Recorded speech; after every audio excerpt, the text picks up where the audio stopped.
বিসমিল্লাহির রহমানির রহিম। আসসালামু আলাইকুম আমার প্রিয় বন্ধুরা, কেমন আছো? আশা করি খুব ভালো আছো। আল্লাহর অশেষ মেহেরবানিতে আমিও কিন্তু খুব ভালো আছি বললেই তো শখের পুরুষের সঙ্গে শখ করে আসলাম পোড়া পাউরুটি আর চা খেতে। তো পোড়া পাউরুটি আর চা যে এত মজা লাগবে আমি ভাবতেই পারিনি। মেয়ের বাবা না অনেক দিন হলেই বলে যে স্কাই ভিউতে পোড়া পাউরুটি আর চা খেতে ভীষণ ভালো লাগে, দুধ চা, চলো না খেয়ে আসি আসাই হয় না।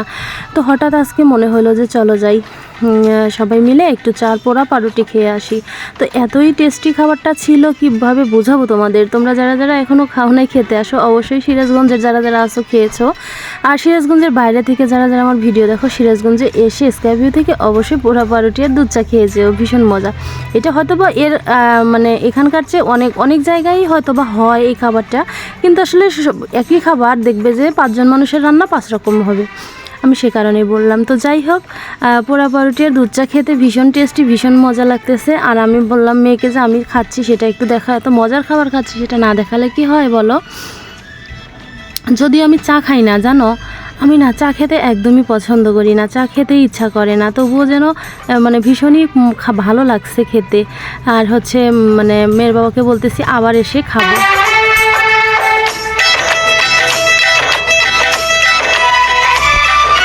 তো যাই হোক, খাচ্ছি খাবারগুলো, দেখো খাবারগুলো খেতে ভীষণ টেস্টি, সত্যি অনেক টেস্টি অনেক টেস্টি অনেক টেস্টি। তো খাবার খেতে এসে আমরা অনেক খাবার কিনিয়েও গেছি বাসায় গিয়ে খাবো বলে এখান থেকেই।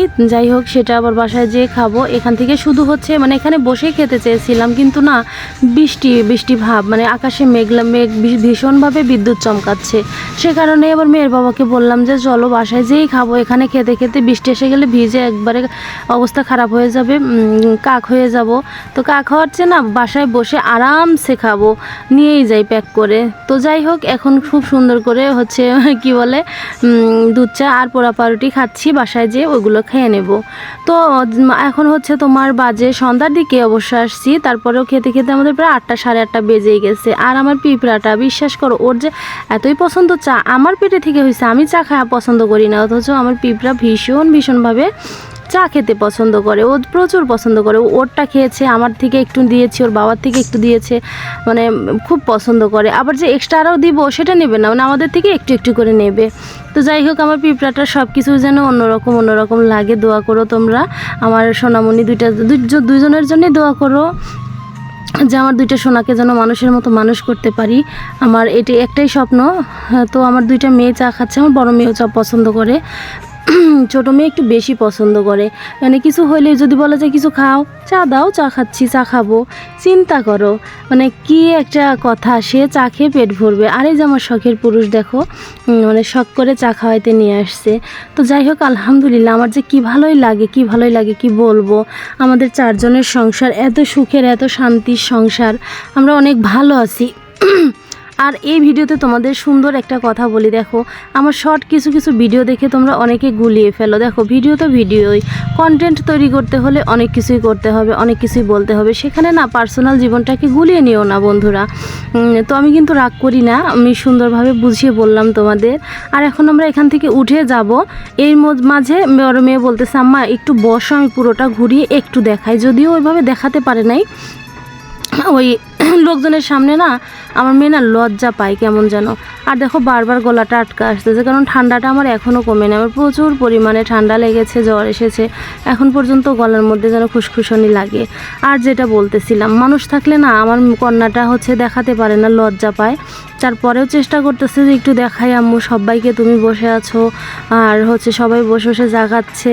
আর এই যে আমার পিছনে কয়েকটা ভাইয়া বসে আছে জানো, এদের গল্প শুনলাম আর হাসলাম। মেয়েদের মতো যে ছেলেরাও বসে বসে গল্প করতে পারে সেটা আজকে ভালো করে বুঝলাম। আর এই যে প্রথমেই এটাও ভীষণ সুন্দর, আসলে ফোনের মধ্যে না অত সুন্দর দেখানো যায় না, কম দামি ফোনে তো আর এত ভালো ভিডিও আসে না। অনেক ভালো ফোন হইলে হয়তো বা এগুলো একদম মানে ন্যাচারাল একটা জিনিস আসতো, কিন্তু আমার তো ফোন তো অত দামি না, কম দামি ফোন, বোঝোই তো, এত সুন্দর করে কোনো কিছু দেখাতে পারি না। তো বড় মেয়েকে দিয়ে ভিডিও করাইছি, ও একটু লজ্জা পায়, ওইভাবে মানে দেখাতে পারতেছে না, বারবার বলতেছে আম্মু সবাই তাকিয়ে আছে, কি বলবো। আর ওই যে আমার পুস্কুটা দেখো সমানে খেলার মানে তালে পড়েই আছে, কীভাবে যে আনন্দ করতেছে আর কত আনন্দ ওর মধ্যে। ওর বয়সে আমরাও ঠিক এরকমই ছিলাম। ওকে দেখলে না ছোটোবেলার কথা খুব বেশি মনে পড়ে যায়। তো যাই হোক, দেখো এই যে আমি বসে আছি, আমাকে আবার দেখাতে চলে আসলো আমার মেয়ে। তো আমাদের খাওয়া দাওয়া কমপ্লিট, এখন চলে যাব। বাইরে দাঁড়িয়ে আছি, মেয়ের বাবা হচ্ছে গাড়িটা ঘুরাইতেছে। কাদা তো বললো যে তোমরা ওইদিকে দাঁড়াও, আমি গাড়িটা হচ্ছে ঘুরিয়ে ফেলি। আর এই ভিডিওর একটা শর্ট ভিডিও দেখছো তাহলে বোঝো ভিডিওটাই বেশ কিছুদিন আগের। আমি ভিডিওটা এডিট করার সময়ের অভাবে দিতে পারিনি।